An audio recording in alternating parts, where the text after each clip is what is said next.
Hello అందరికీ welcome back to my channel. నేను మీ సవిత. ఈరోజైతే అటుకులతో ఉప్మా, అదేనండి పోహా ఎలా చేయాలో చూపిస్తా. మస్తు టేస్ట్ ఉంటుంది. ఎప్పుడైనా టిఫిన్స్ చేయడానికి టైం లేనప్పుడు ఇన్స్టెంట్గా 5 నిమిషాల్లో చేసుకోవచ్చు ఈ పోహా అనేది. ఇంకెందుకు ఆలస్యం, ట్రై చేస్తారు కదా. ఇంకెవరైనా నా ఛానల్ని సబ్స్క్రైబ్ చేసుకోకపోతే ప్లీజ్ సబ్స్క్రైబ్ చేసుకోండి. అలాగే పక్కనే ఉన్న బెల్ ఐకాన్ని క్లిక్ చేయండి. ఇప్పుడైతే ప్రాసెస్లోకి వెళ్ళిపోదాం.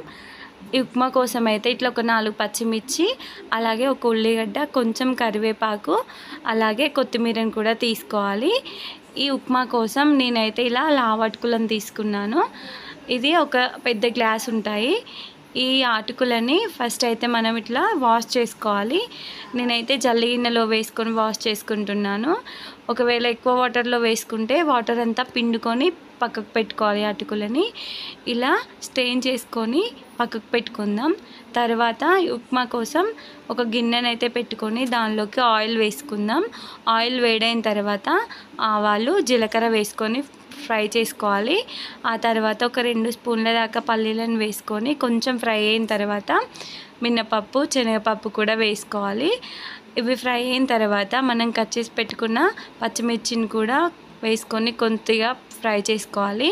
పచ్చిమిర్చి కూడా ఫ్రై అయిన తర్వాత ఉల్లిపాయ కూడా వేసుకొని ఫ్రై చేసుకోవాలి.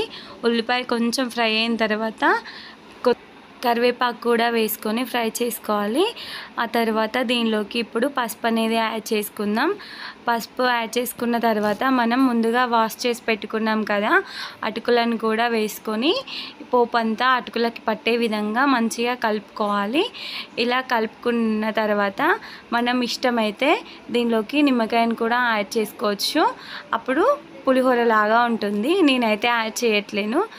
ఆ తర్వాత దీనిలోకి కావలసినంత సాల్ట్ అనేది వేసుకోవాలి.